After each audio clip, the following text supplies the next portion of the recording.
Salve Marcos de Vosque, nosso convidado de hoje. Muito obrigado por ter aceito o nosso convite para a gente falar um pouco aqui, informalmente, uma conversa entre amigos, sobre o momento da comunicação. Mas para falar sobre isso, nós não podemos deixar de iniciar contigo, Marcos, relatando um pouco da tua trajetória, mesmo que seja brevemente, né? Tiveste um momento importante no início, no Grupo RBS, no Rio Grande do Sul, em torno de 20 anos, mais ou menos, e depois acabaste escrevendo um registro importante na história da comunicação do Rio Grande do Sul, quando adquiriste os direitos das revistas da extinta editora Bloch, né? Manchete, Fatos e Fotos, Pais e Filhos e assim por diante. Nós queremos começar a conversa por aí, Marcos. Como é que foi teu salto no tempo ir lá em São Paulo e no Rio e abrir essa nova, esse novo caminho na história da comunicação tua e brasileira? Bom, Vieirinha, primeiro, muito obrigado. Uma honra para mim estar podendo conversar com vocês todos aí. Já estou vendo aqui o Márcio, meu querido Márcio. Tem uma relação bem antiga com a Jornal, que hoje tem uma outra atuação mais ampla ainda do que já tinha, por essas novas tecnologias, etc, etc. Né? Tem uma relação que eu tenho tido um apoio aqui permanente do Polidoro. O Polidoro tem sido um amigão meu quando eu tenho algumas dúvidas, desafios e questionamentos aqui. Eu tenho conseguido trocar um monte de ideia. Agora ele está meio ausente, tá aí por uns dias, por um tempo. Ele, Mas o Marcos, Polidoro tem me ajudado bastante. E quando eu provoco ele, eu estou fazendo um trabalho aqui para pais e filhos, depois eu já explico.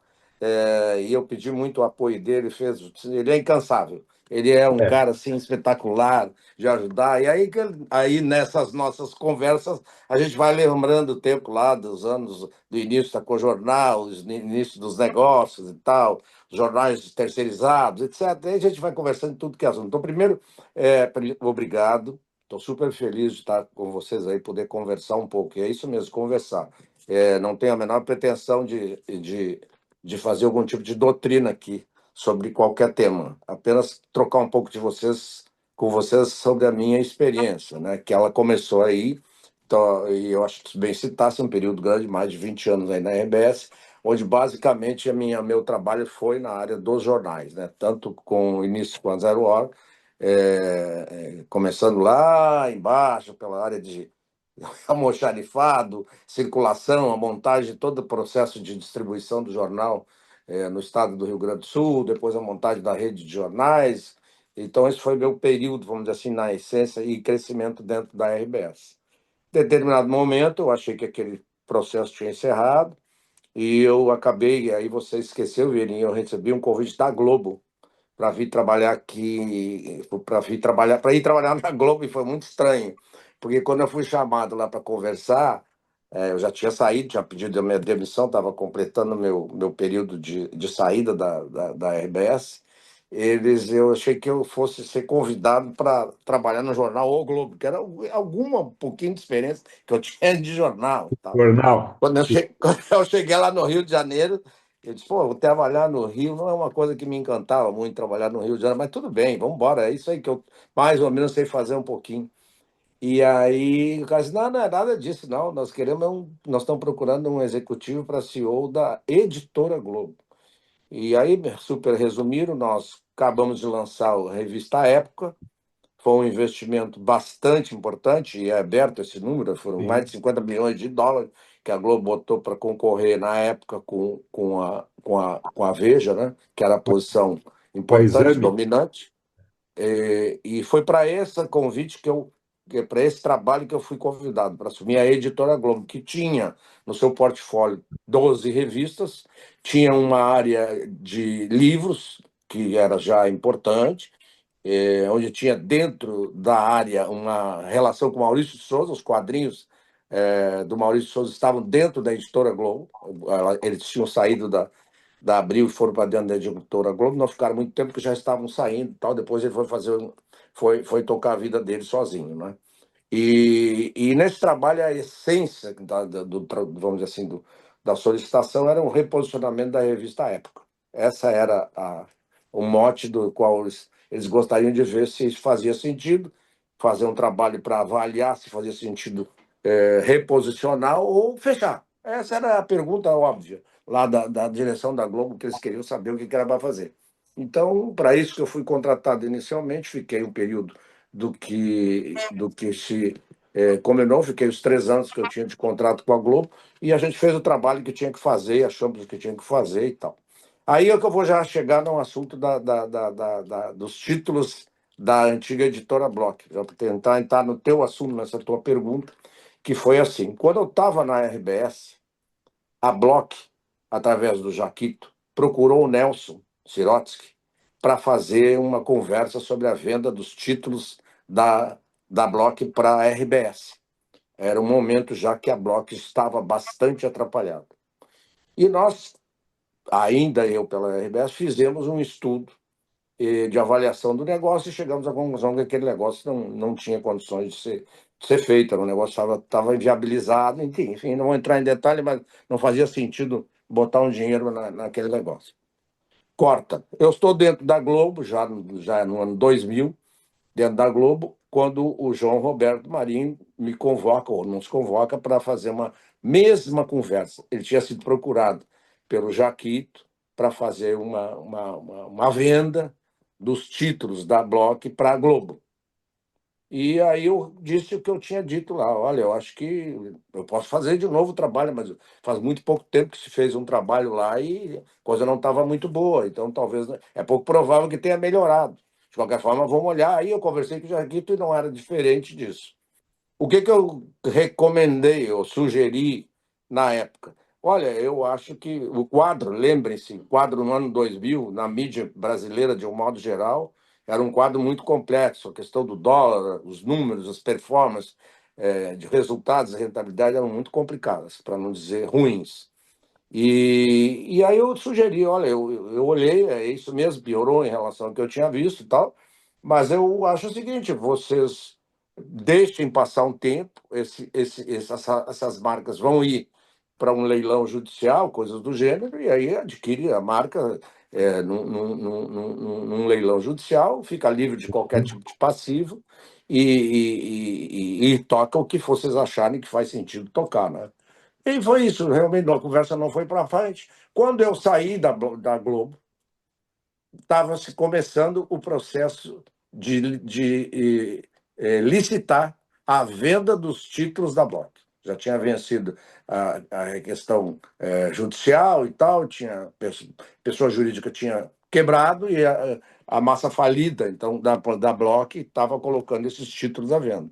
E foi quando eu me animei, fui lá, olhei, etc, etc, me animei. Eu disse: bom, agora é a hora, aquilo tudo que eu já olhei lá, agora é a hora de, quem sabe, eu poder comprar e ver o que é que faz sentido. A gente fez um trabalho prévio de avaliação de quais títulos valiam a pena se voltar a pensar em estar no mercado, ainda não com o quadro que a gente tem hoje, obviamente, mas mesmo assim ali a gente já viu que a gente tinha uma oportunidade, que era segmentar, segmentar, segmentar, segmentar, segmentar, não entrar num negócio muito grande, muito longo, e foi isso que a gente fez. Como o edital era completo, com todas as marcas ainda vivas, né? Manchete, Pais e Filhos, ele, ela, ele, ela, Fatos e Geográfico fotos? Universal, Fatos e Fatos e Fotos e Desfile. Essas eram essas marcas que eram as principais marcas que estavam no edital, e foi com elas que eu comprei. A gente reiniciou a marca Pais e Filhos, dentro de uma nova postura. Eu convidei para me ajudar no editorial uma excelente jornalista aqui de São Paulo, que tinha feito até um trabalho para a gente aí no Sul, que era a Mônica Figueiredo, que veio a falecer esse ano passado. Fez um trabalho magnífico com a gente, reposicionou a revista. Ela tinha na ponta da cabeça o que ela queria fazer e fez um trabalho jornalístico, na minha maneira de entender, espetacular. Nos permitiu voltar para o mercado, era uma competição grande. Foi isso que a gente fez com a segmentação, ou seja, com das marcas do que a gente fez. A gente ainda fez durante 2 anos o que ano, lançamento no Carnaval que das tempo edições era de isso? Manchete. Que tempo Das era ed... isso? Que ano era, isso, Marcos? isso é 2003. Certo. abril de 2003, quando a gente relança efetivamente a Pais e Filhos. Pai e E filhos. logo a seguir, ó, 2, 3 anos depois, a gente já foi para a questão digital e tal. Depois eu até aprofundo mais.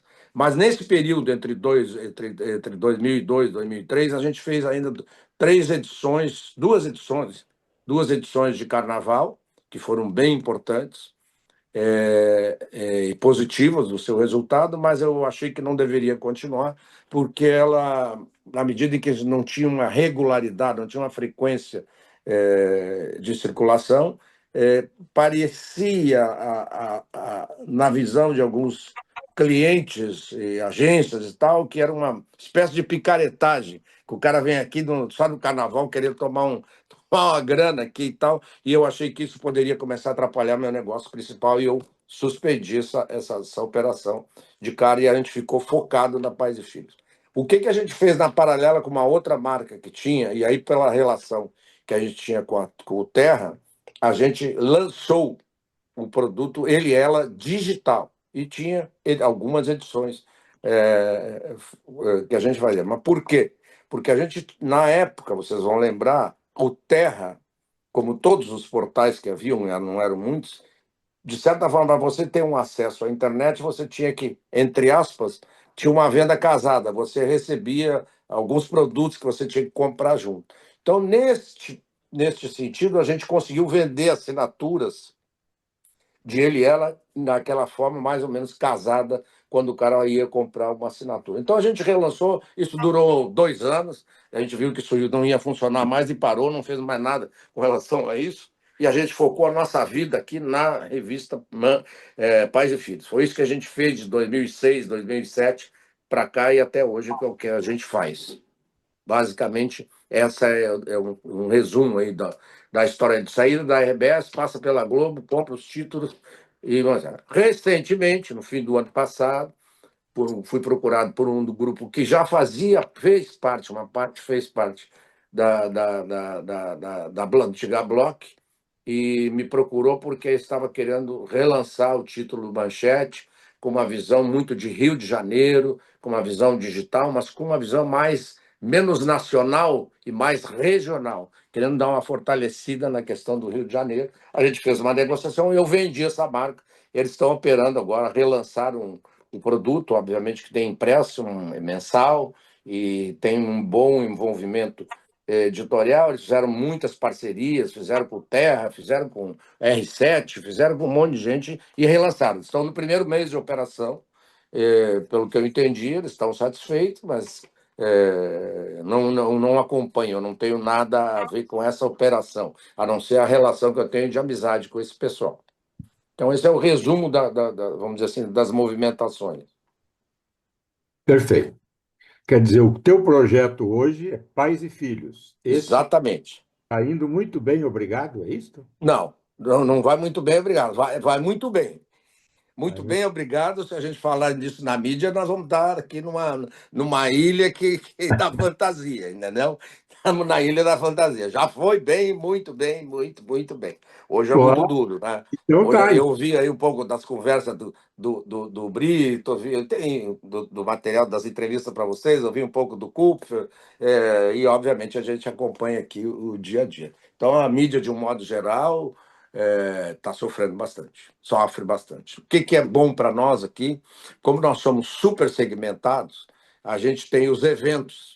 Os eventos é que realmente nos dão uma dimensão importante aqui no segmento, já que hoje praticamente nós não temos concorrência aqui nesse segmento, né? É direta, né? Embora cada dia que nasce um filho, nasce uma blogueira e nasce uma concorrência. Ela vai lá na Nestlé buscar uma grana. Né? Então, assim funciona, exatamente. Então, meu mundo de concorrência é a mãe. A mãe hoje tem 1 bilhão de mães concorrendo comigo, atrás da mesma verba, da mesma grana, etc., de um outro jeito, né?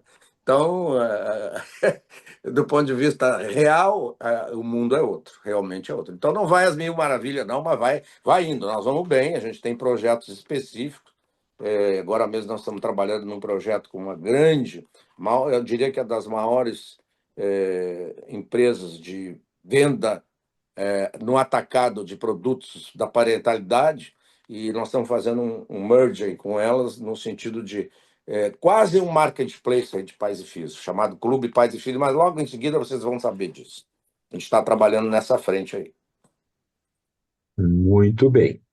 Mas então, como é que tu vê aí esse desdobramento, desenvolvimento da comunicação no nosso meio hoje? Não tem mais espaço para mídia impressa, para uma revista de mais ilustrado, coisa do gênero? Olha, Vieirinha, eu vou tentar responder. Eu acho que as últimas entrevistas que vocês fizeram com o pessoal, aliás, todos competentes, de certa forma, não, fez grandes e belas abordagens sobre isso, né? Explicando qual é, ou tentando todo mundo explicar um pouquinho o que é essa nova realidade da mídia, né? E o que é essa nova tecnologia e quais são os sucessos aí de mídia impressa, eh, junto com a questão digital. E todo mundo cita sempre um exemplo, que é o exemplo do New York Times, é, É. cujo conteúdo é inquestionável, mas às vezes eu vejo as pessoas citar parcialmente o assunto. O assunto do New York Times é um pacote de conteúdo maravilhoso, apostando, acreditando no conteúdo, um empacotamento desse conteúdo a partir de uma tecnologia maravilhosa, ou seja, ele lhe permite você comprar qualquer coisa separadamente. Quero só o Vieirinha escreve lá no New York Times. Eu quero só a coluna do Vieirinha, ele só me vende a coluna do Vieirinha. Então ele tem um outro ingrediente que é o empacotamento desses produtos e com uma visão comercial junto. Então, essas questões é que dão essa dimensão do New York Times. Não é só, é o conteúdo com uma tecnologia espetacular, numa comercialização adequada por canal, por produto, etc. Eu acho que isso faz um diferencial absurdo. Lá o Bezos está fazendo o mesmo com o Washington Post. Não tem a mesma performance, mas também faz isso, né? O El País, de certa forma, também faz isso, né?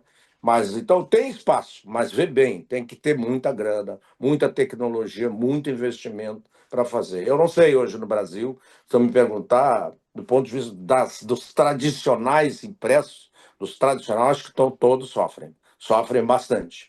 É dura a luta por manter um produto, dar qualidade para esse produto, pagar bem os profissionais, jornalistas, o que é difícil, né? É completamente diferente. As receitas são outras, basta ver os balanços das empresas.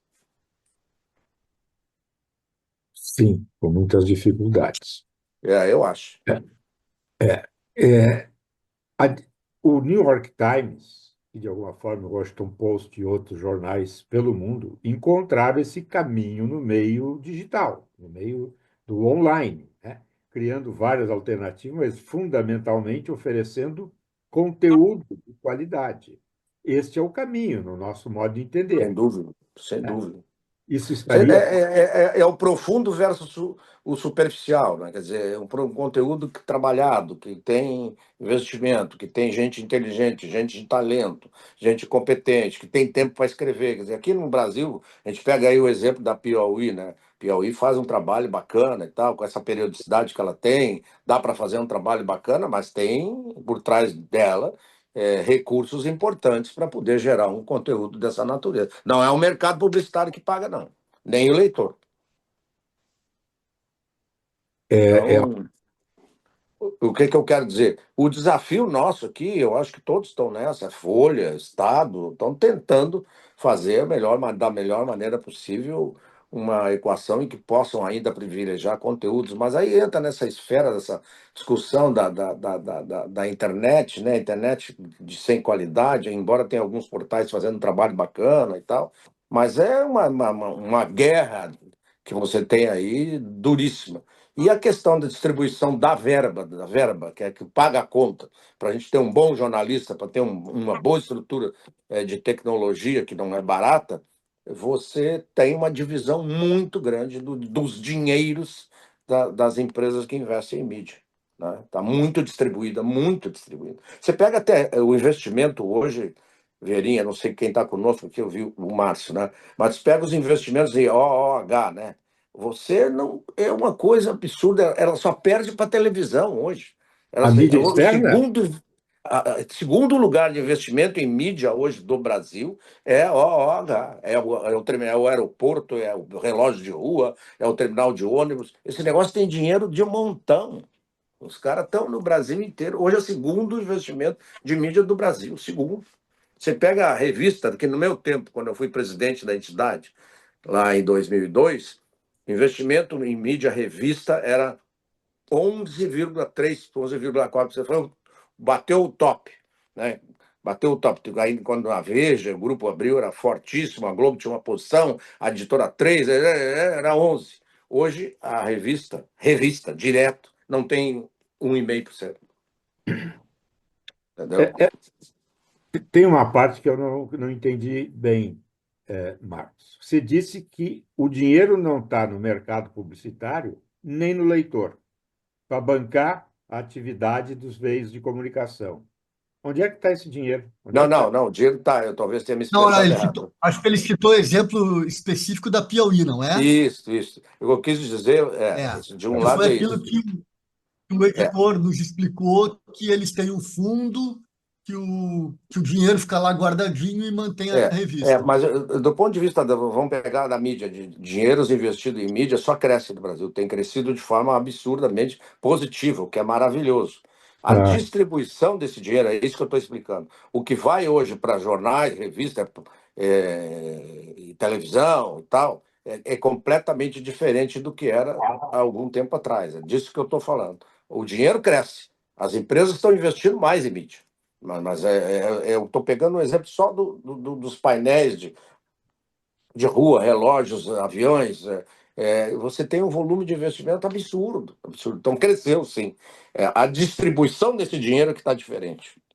E aí, a mídia tradicional, vamos pegar aí os jornais especificamente, as revistas hoje, semanais, quais são as revistas semanais que nós temos hoje no Brasil? Efetivamente. Efetivamente, Só tem a veja. Veja.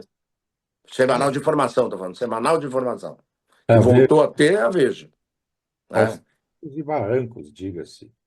Estou falando a ver. Hoje tu tem, a própria Carta Capital sai, a editora 3 agora parou com a operação, mas enfim, já até agora, mas hoje no mercado de revista semanal de informação tem a Veja. É a Veja. Né?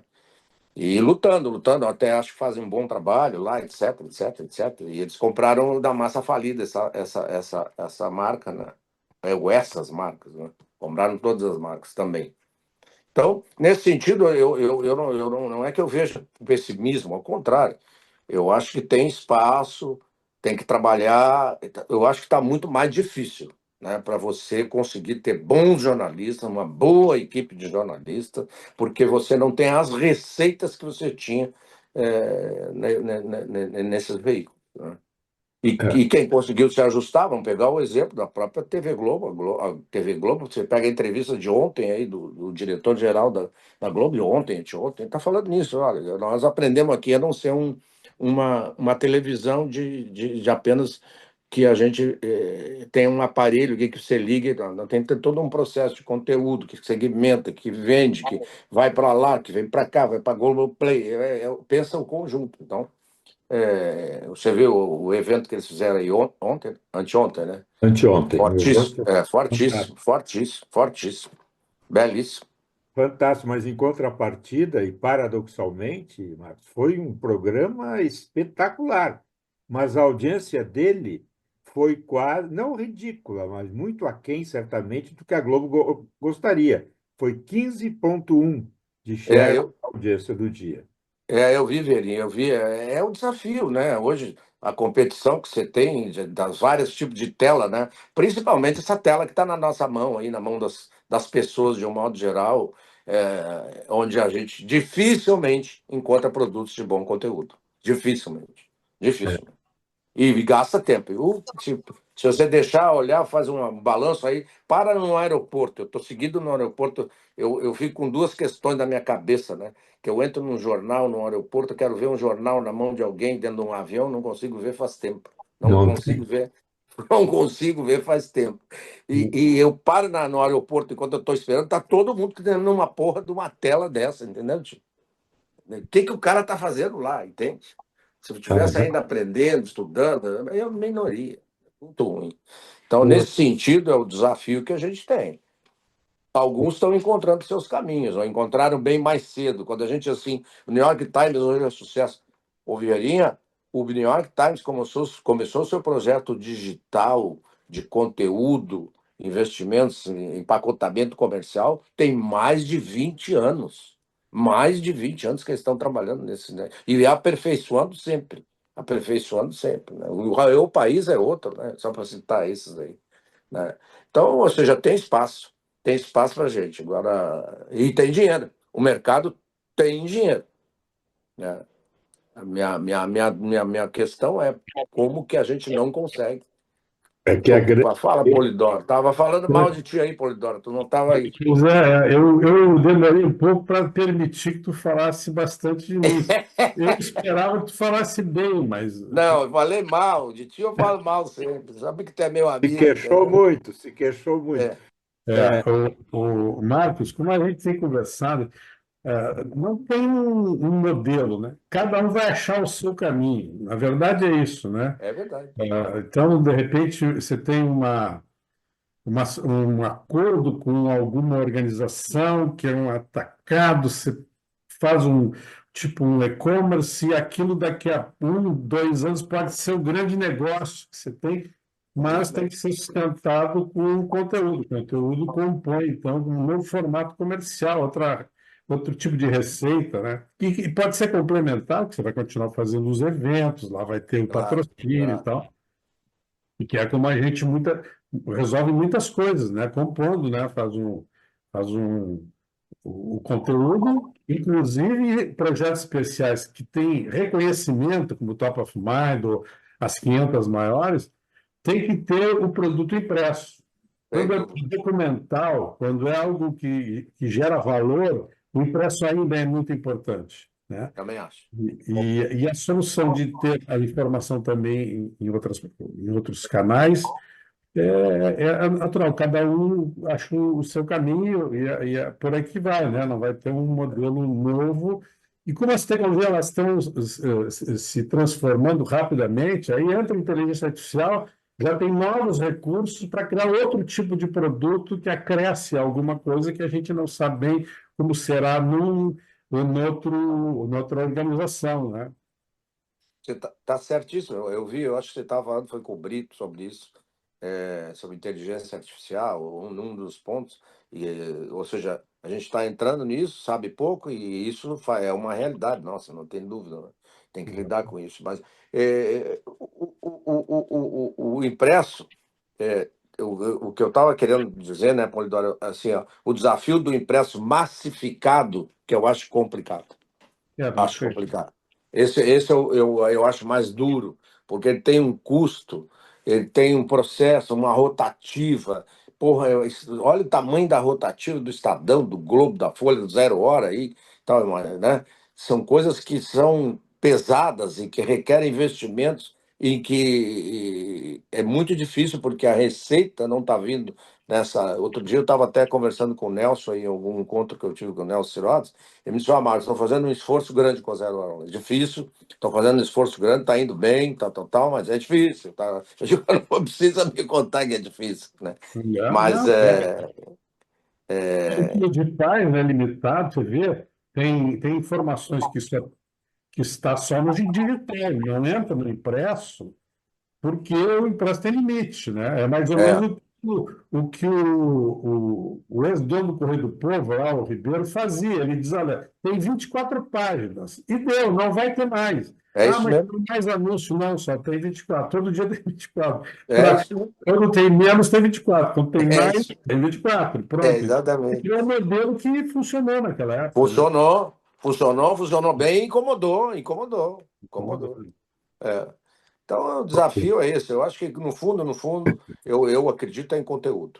Eu acredito que você tem que ter qualidade, tem que ser representativo. O que nós, aqui em Pais e Filhos, fazemos, e nós não temos dificuldade, é com a credibilidade do nosso negócio. Eu acho que eu já comentei isso algumas vezes com o Polidoro, eu acho que é isso que a gente toma cuidado aqui, muito com o material que se redige, a pauta que a gente faz, quem executa e tal, no sentido de a gente ter essa credibilidade. Não dá para chegar lá na Nestlé ou na Johnson, na Unilever, na Procter com algum problema de um conteúdo que foi feito meio, né, meio mal, para não falar de outro jeito.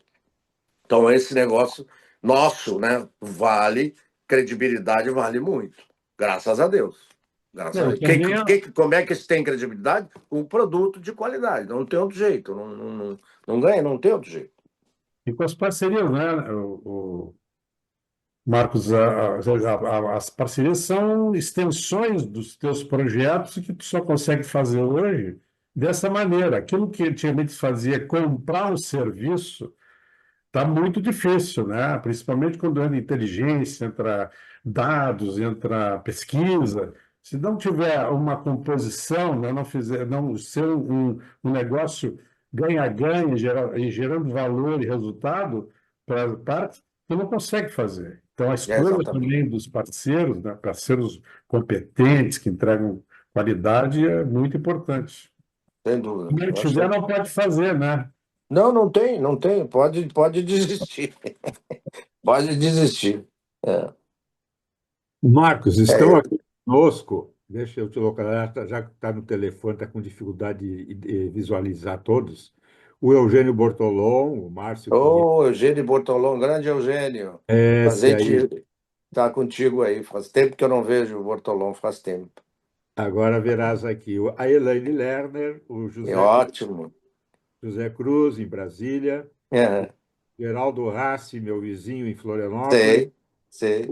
Carlos Bastos, que eu acho que tu conheces. Não conheço. Esse é um craque, esse é Esse suspeito. craque. Embora a gente diverge, porque ele é muito gremista e eu sou muito colorado, né? É Pois muito é, aí gremista. nessa eu estou contigo. Mais o Jorge Mas é um respeitável gremista, Marcos. É, muito gremista. Respeitável gremista. mais o Eu já Jorge tive Paulo. muitas brigas com o Bastinho sobre Grêmio, então tá tudo bem. A Elaine quer te fazer uma pergunta. Tá bom. Diga, Elaine, por favor. Microfone. Ah, o teu Sem microfone. áudio. Oi, Elaine. Não, o microfone dela está aberto, mas ela está com alguma dificuldade qualquer, Elaine. Infelizmente. Ela estava falando antes com a gente. Nananana. Bom, Bom, Elaine, enquanto não entra, eu não quero. Posso perguntar enquanto isso, Bia? pode, Não mas eu ouvi, acho que não o ouvi. Marcos queria dizer alguma coisa. Não, eu ia dizer que se eu tivesse uma manchete para dar, assim, eu sou otimista com o nosso negócio, tá? Sou super otimista. Mas Não, também sou, na mesma proporção, super realista. Eu acho que o desafio é muito grande da gente. Tem que acordar e dormir com essa coisa na cabeça todos os dias, entendeu? Porque é duríssimo. Não dá Quando para a não dá gente para dorme, não né? dá para descansar. Quando a gente dorme, quando a gente consegue dormir. Exatamente, dorme. exatamente. Não dá. Perfeito. Márcio, pode falar. Boa noite, Marcos. Tudo bom? Fala, Márcio. Tudo bom, querido? Tudo bem. Tu deu gancho agora há pouco aí contando de uma conversa recente com o Nelson. Queria que tu fizesse uma avaliação bem específica do mercado gaúcho, né? Que tu tão bem conhece aí. Jornal Não, Importante, Márcio. Eu, Correio do Povo e principalmente Zero Hora. O que você está Márcio, achando? Ah, Ele não quer falar. Márcio, eu seria um leviano se fosse fazer qualquer avaliação do Rio Grande hoje, porque eu amo. Primeiro, eu até já comentei, já até com meu padrinho Fernando Ernesto, eu estou em véspera de me aposentar, né? Eu estou trabalhando já há 1 ano e meio, 2, acho que eu já falei até para o Márcio, para alguém, né? Então, um dos meus projetos é ir mais para o Rio Grande do Sul, mas eu seria leviano se pudesse fazer alguma avaliação hoje da mídia no Rio Grande do Sul. O único que eu posso falar é que o Nelson me comentou, e eu sei das mudanças estruturais, organizacionais, eu acompanho, né? Que sai aí na mídia e tal, né? Da gestão do Nelson, equipe, da nova RBS, etc, que eu tenho certeza que vai ter sucesso, mas eu não tenho acompanhamento, eu não tenho condições de fazer. A única coisa que eu ouço aí do Rio Grande regularmente é o futebol. E aí eu vario, eu vou de Gaúcho, de Guaíba, de tudo que tem, quando tem um jogo, eu me ligo, porque eu sou colorado mesmo. Então, eu me ligo no futebol. Como é a Rádio Grenal, eu ouço tudo que tem aí.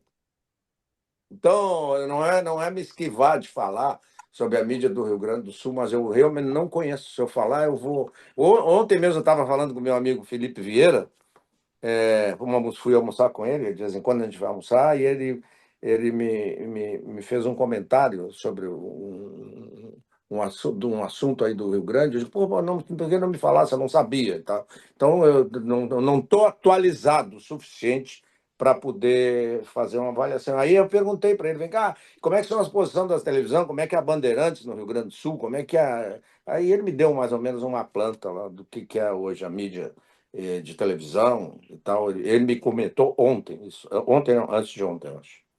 Então, Vamos eu não é, Márcio, não é me esquivar, eu não sei, eu realmente não sei. O que eu vejo, e aí eu posso falar porque eu vejo, eu acompanho a Zero Hora, RBS, fazendo um esforço grande de ter uma posição, liderança forte, crescente, competente, isso eu vejo sim, isso eu perfeito. vejo trabalho.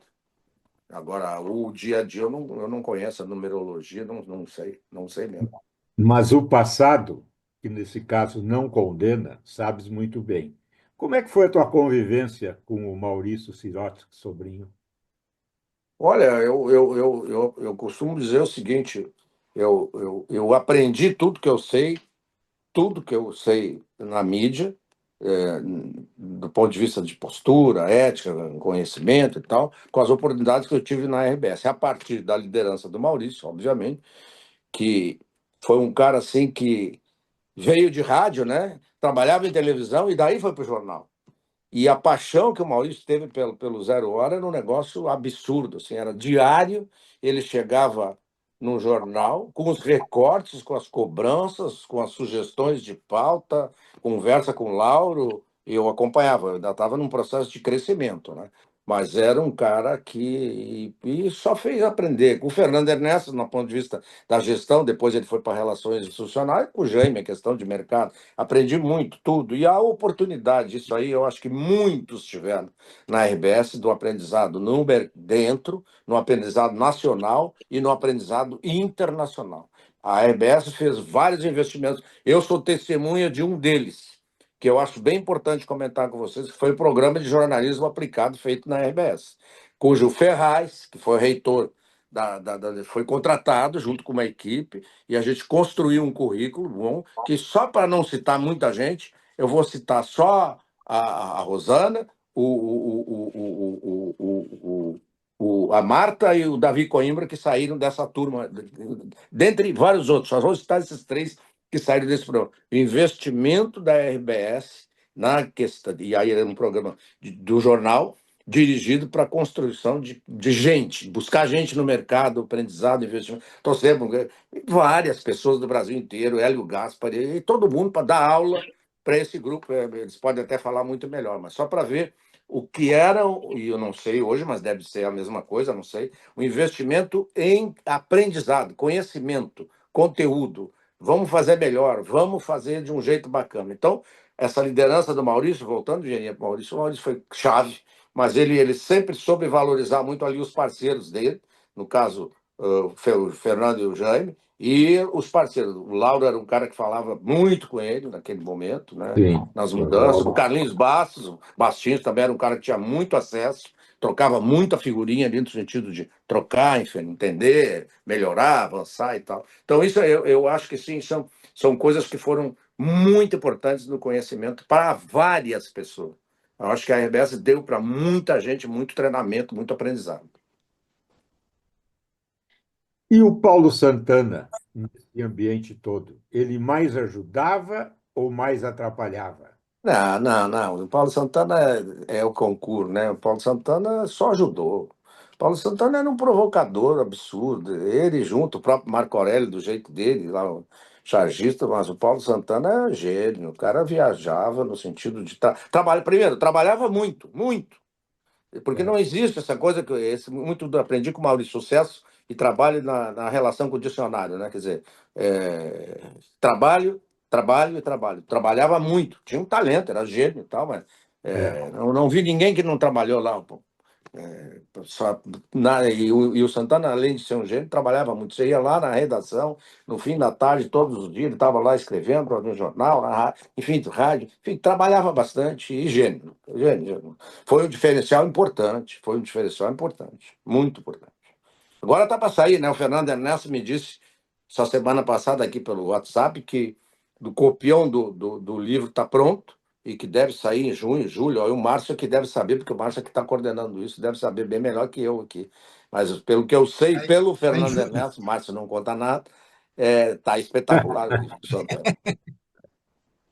Sai em julho. Então tá, vou te contar em É primeira mão julho. em julho.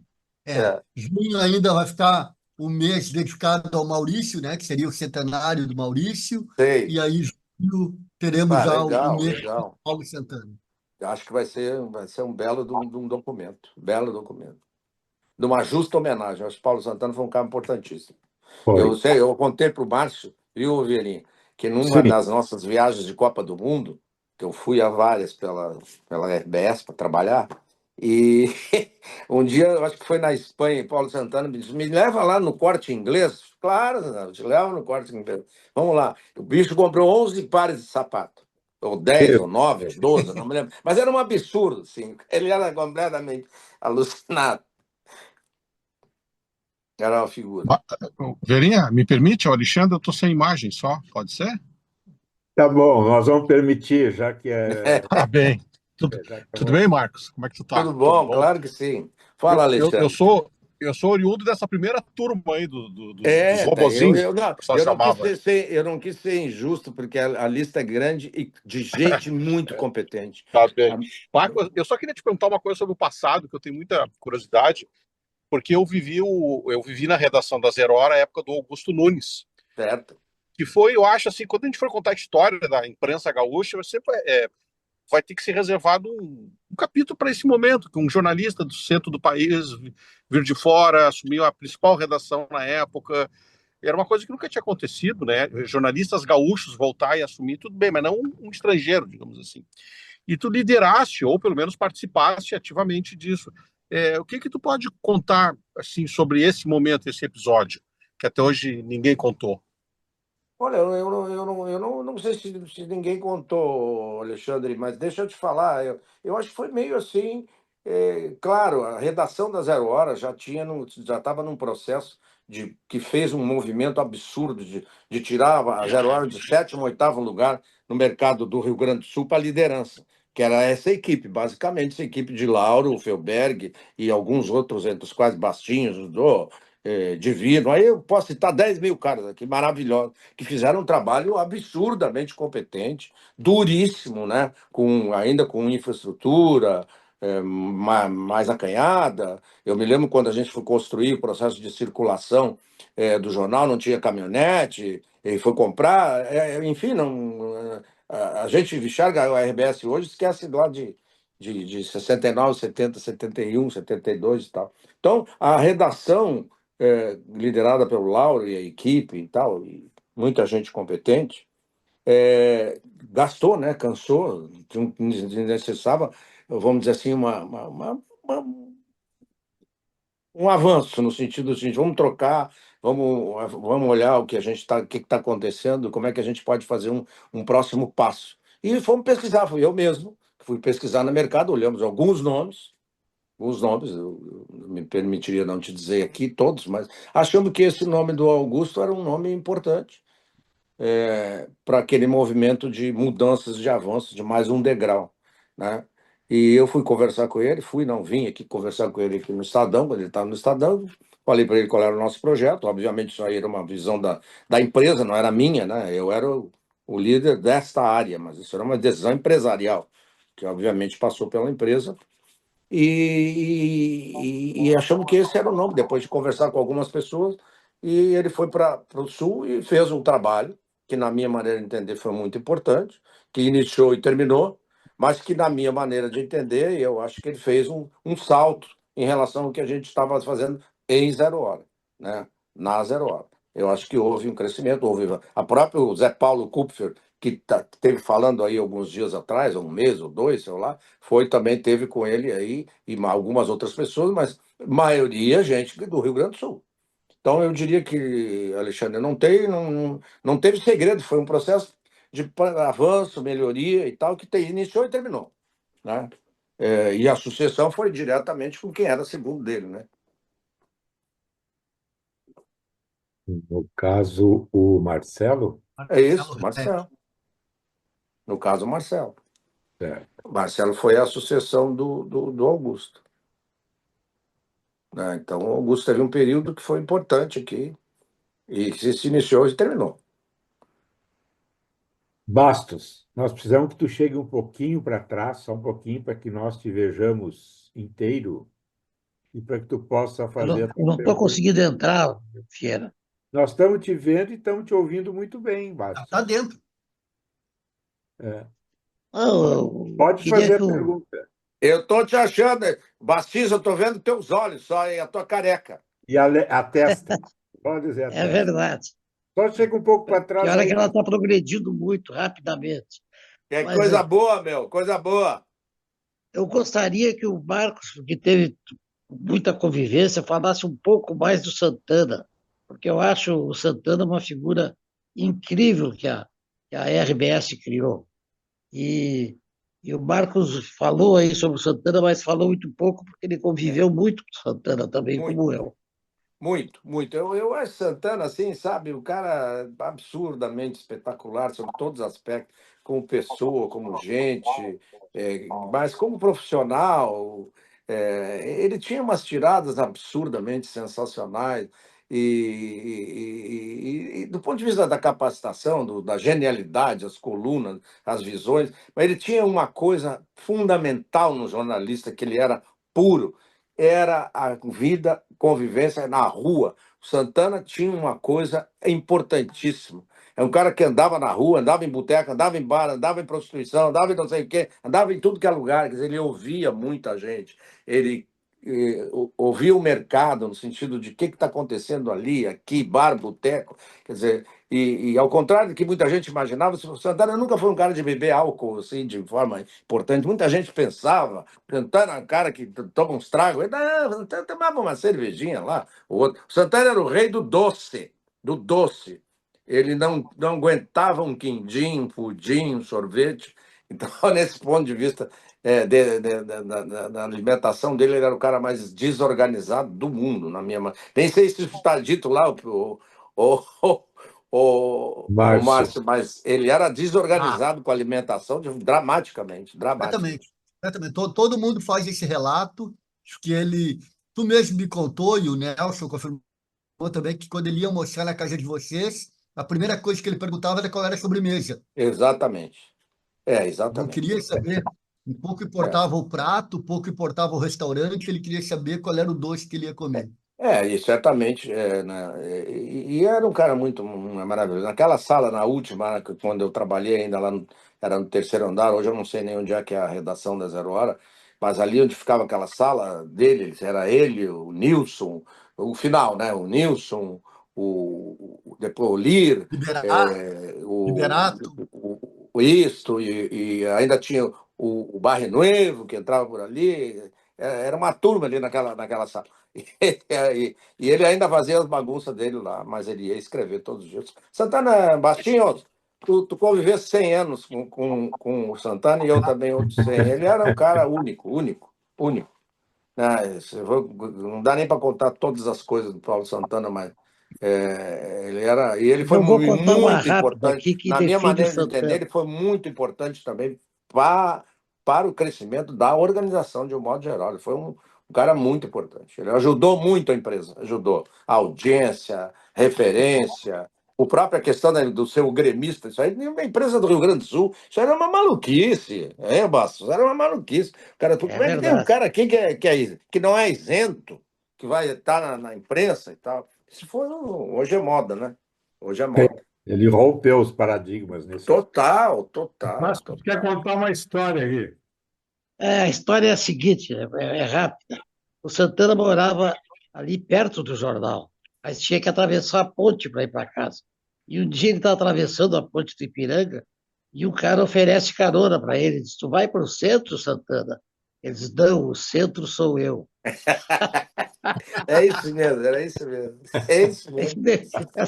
Essa história define o Paulo Santana. É isso mesmo. Ele era um craque, ele era um craque. E além do que, né, a gente dava muita risada com ele, né, Bastinhos? Muita risada. É verdade. Eu sou É, testemunha disso. é Eu tive verdade. uma experiência no Santana, porque o Santana era muito grato a mim, eu dizia que eu não tinha nenhuma maior responsabilidade sobre isso, por causa do Top of Mind. Porque ele disse, olha, todo mundo sabe, quer dizer, todo mundo na redação sabe que a maioria dos leitores começa a ler a Zero Hora pela minha página.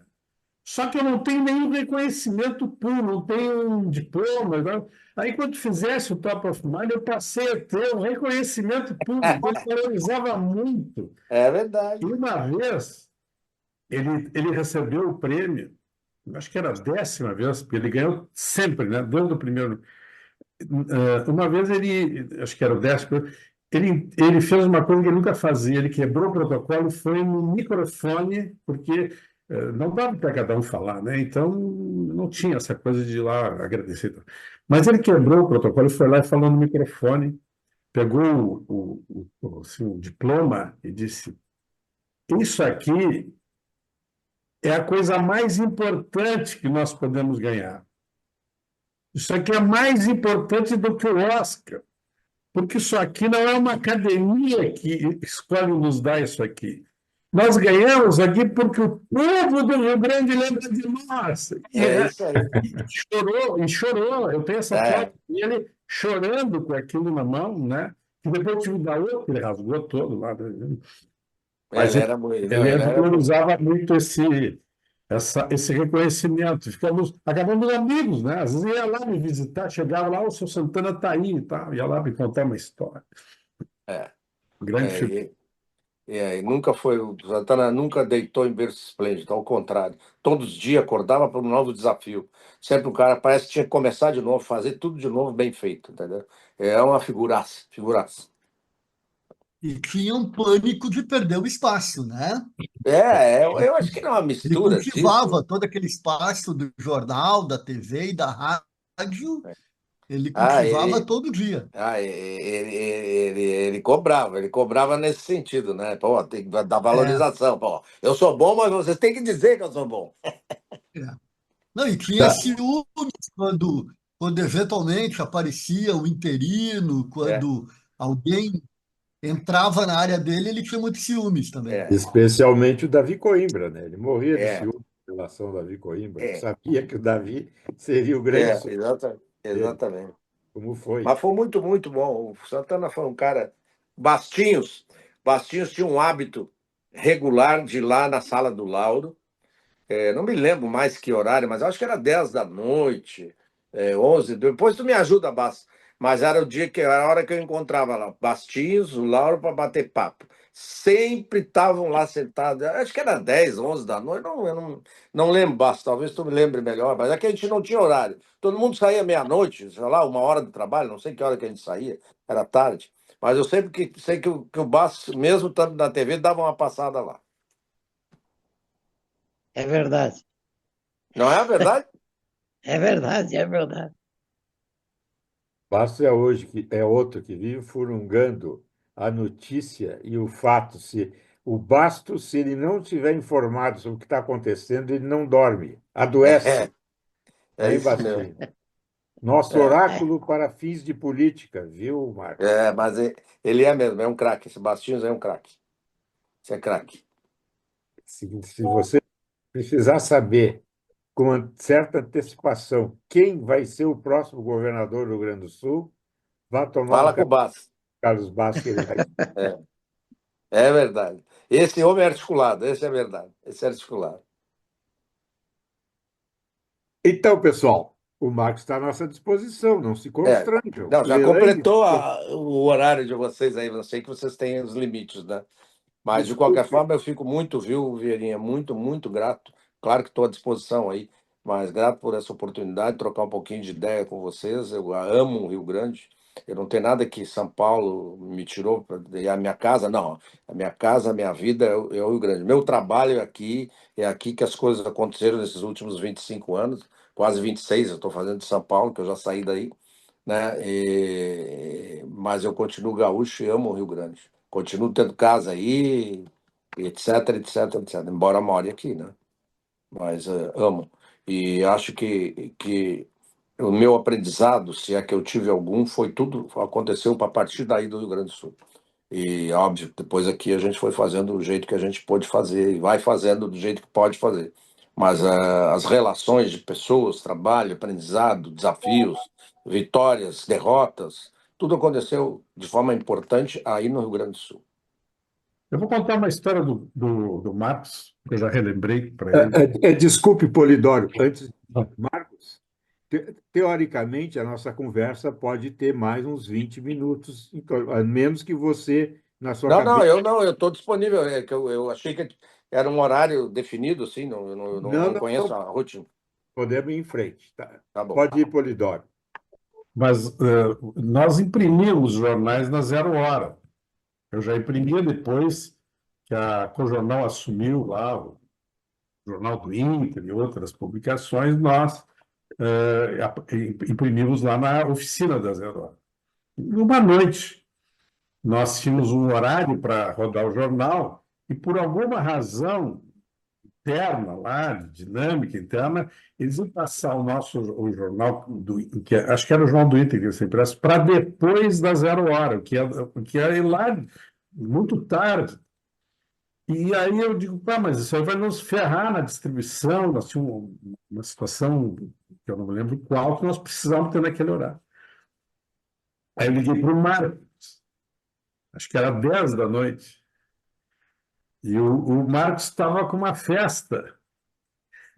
Não tinha celular, então eu liguei para um fixo, para tua casa, e tu estava recebendo gente e tal. E ele ficou preocupado, e ele fez o seguinte: ele saiu da festa da casa dele, foi na Zero Hora, deu um jeito de arrumar os horários como a gente tinha combinado inicialmente lá com a turma dele, e rodou no horário que a gente precisava. Então, eu digo que e não foi, nós não éramos tão próximos na época, assim,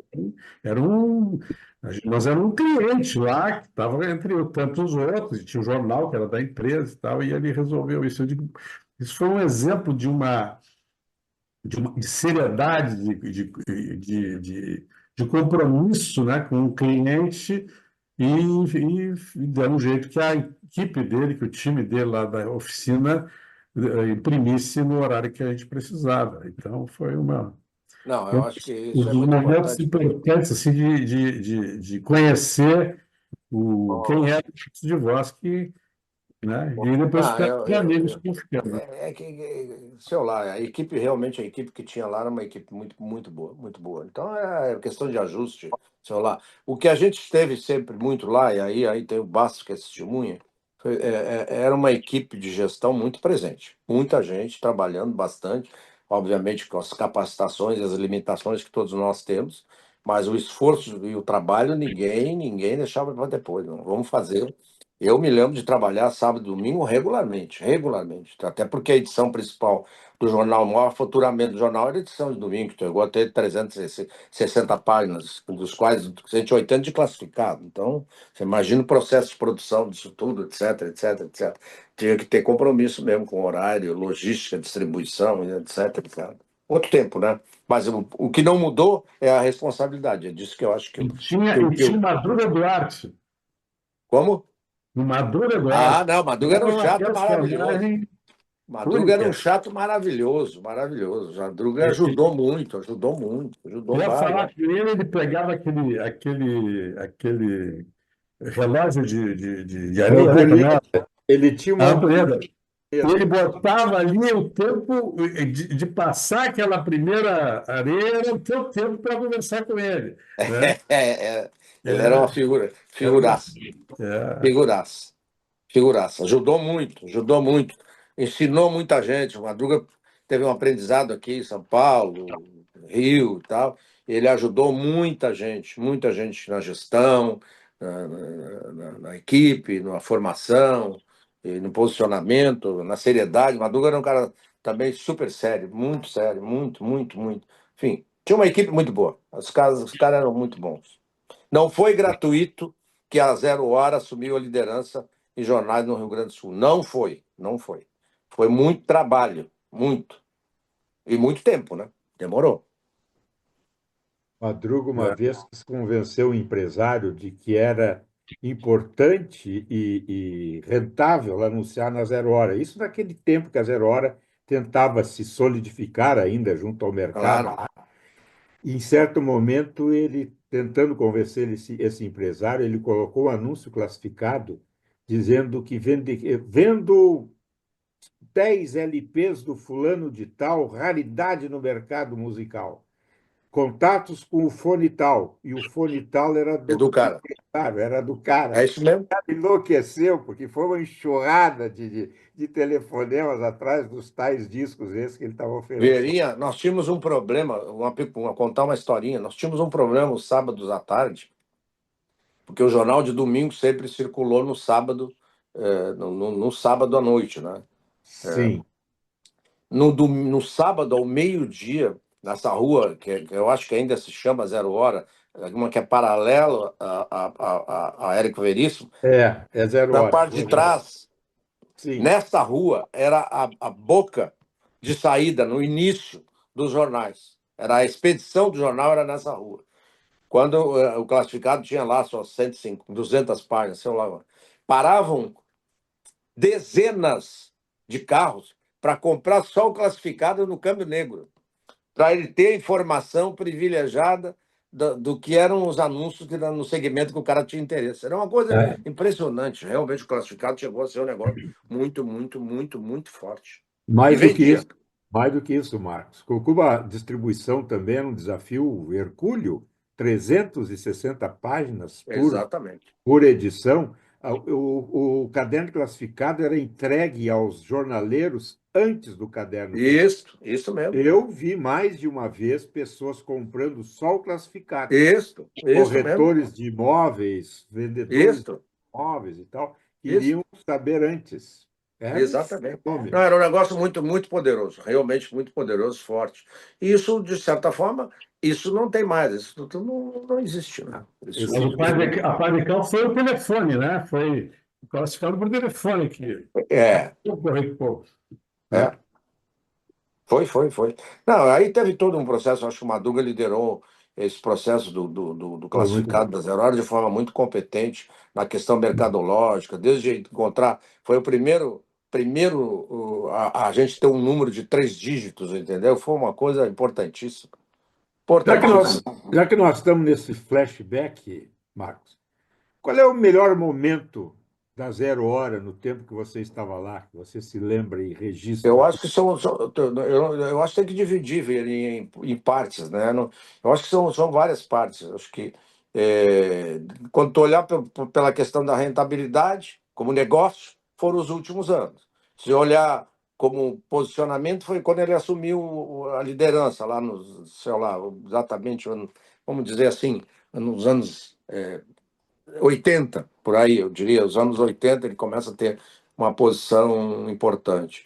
E uma representação política, né, mais forte aí, um pouquinho mais adiante.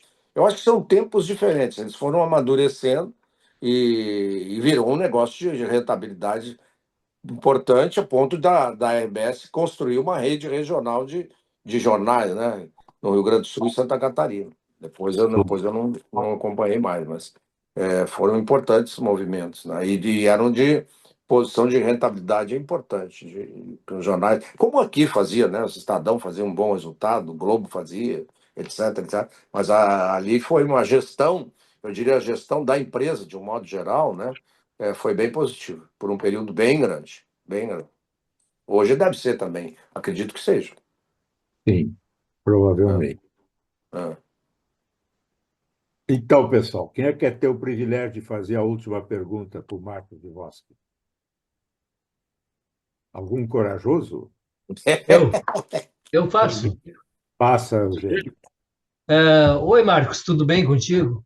É o seguinte, Marcos, diante desse cenário meio ruim do jornal impresso, tu prevê que isso possa ter um fim breve ou vai continuar por muito mais tempo? Eu não me considero capaz de fazer essa avaliação e nem acho que também vai terminar. Eu acho que cada vez mais a questão da segmentação é verdadeira, ela existe. E o jornal que conseguir encontrar condição de fazer um conteúdo qualificado, que seja referencial, que realmente as pessoas precisem daquela. Essa história, quando eu leio, eu li o cara que inventou o Waze, né? Ele diz isso, é identificar uma necessidade ou necessidades de uma grande quantidade de gente que eu possa resolver com a tecnologia. Eu acho que nós que podemos e temos condições de fazer um bom conteúdo, eu acho que sempre vai haver espaço para isso. A questão é de como a gente faz isso uma coisa viável como negócio, né? De poder fazer isso como um negócio rentável, que ganhe dinheiro, que possa pagar bem os profissionais, etc. Esse é o que eu acho que é o desafio que cada um tem no seu segmento. Eu acho que tem muita gente que tem encontrado aí, mas a vida é dura, é dura. A vida é dura. Não, mudou completamente, mudou completamente. Eu insisto em dizer isso porque o desafio da busca do recurso que era importante na publicidade, esse está muito complicado, está muito complicado. Mas o nosso papel vai ser continuar fazendo conteúdo bom e achar gente para patrocinar. E ter o leitor. Se não tiver o leitor, você não tem nada, né? Para dar uma contribuição final, tem a questão geracional. Eu acho que tem muito a ver com isso, né? Conforme vai passando o tempo, os leitores do jornal impresso certamente vão diminuir, já estão Com diminuindo certeza. progressivamente, né? Que são as pessoas que ainda gostam e preferem. Mas você está certo, Polidora, mas o outro lado disso, você tá vendo como é que está neste país, Brasil, a performance de livros, performance de venda de livros está muito boa. Tá entendendo? Depende de como é que você faz a coisa. Então, agora, massificação é que eu acho, foi o que eu comecei falando, que eu acho que é complicado. Você ter volume, eu acho que isso complicou de forma importante. Na verdade, Segmentação, eu não tenho dúvida que tem espaço. Segmentação tem espaço. O volume é que eu acho que ela é complicado. Por exemplo, a gente falou aqui um pouco lá atrás sobre o assunto, a volta da Veja e tal. A Veja está aqui nas bancas, eu não sei aí no Rio Grande do Sul. Aqui em São Paulo, ela está nas bancas toda semana, claro que nas bancas principais, não está em todas as bancas, mas está. Tem um desafio grande aí por trás, né? Aí a gente de novo vai olhar como é que ela está fazendo a performance de negócio, né? De resultado. Eu acho que está difícil, mas eles estão fazendo. Está aí. está difícil, muito difícil. A Veja está nas bancas, mas quando há bancas, né, Marquinhos? Exato. Aqui em Exato. Florianópolis, no bairro onde eu vivo hoje, no bairro Campeche, que é um bairro populoso, tem algo Conheço bem. 15 mil habitantes, não tem nenhuma banca que venda Isso. jornal e revista. Então, é uma dificuldade muito grande encontrar o impresso já por aí. Mas, Marcos, muitíssimo obrigado. Em nome da Marina Vodek, do Carlos Bastos, do Eugênio Bortolom, do Jorge Polidoro, do Márcio Pinheiro, da Elaine Lerner, do Geraldo Rassi, do Lourenço Casarré, que também esteve aí, mas não falou. Muitíssimo obrigado por essa tua participação. Gostamos muito de tudo que tu falaste e voltaremos qualquer Ô, dia. Vieirinha, em teu nome eu agradeço a participação, vocês têm que me aguentar uma hora aí, mas eu acho que foi muito bom, que bom que eu estou próximo de vocês aí, porque o Rio Grande sempre se caracterizou por ser inovador e competente. Os jornalistas que a gente tem gaúchos são referência nacional em qualquer um dos veículos. Se a gente pegar a Manchete, Globo, Estado, Jornal do Brasil, Folha, você vai encontrar gaúchos que foram importantes nessas publicações, né? Que fizeram transformações, fizeram os avanços muito importantes de gaúchos que trabalharam lá e aqui São Paulo, Rio, e aí no Rio Grande, né, se a gente pegar a Calda Júnior, do ponto de vista de sua performance nos seus grandes momentos, fez produtos espetaculares, né? Folha da tarde, Folha da manhã, Folha esportiva, Folha de tudo, Correio do Povo, né? Claro, nem se fala. Então tinha realmente o Rio Grande, próprio Diário de Notícias, né? Me lembrei agora do pai do Fernando Ernesto, que fez um trabalho espetacular no Diário de Notícias, aí, confrontando com o Correio do Povo, bem lá atrás, na história da imprensa do Rio Grande, o Diário de Notícias foi muito importante também, né? Foi, Então, certamente. então, Certamente. isso eu quero te dizer. Aqui continua tendo muita gente gaúcha trabalhando, tocando a vida, mas sempre perder de vista que as coisas aí foram e continuarão sendo muito importantes. Obrigado É, para vocês. Contem sempre comigo, que eu puder ajudar, eu estou aí para trocar um pouquinho de figurinha. E o Polidoro, não me abandona, Polidoro.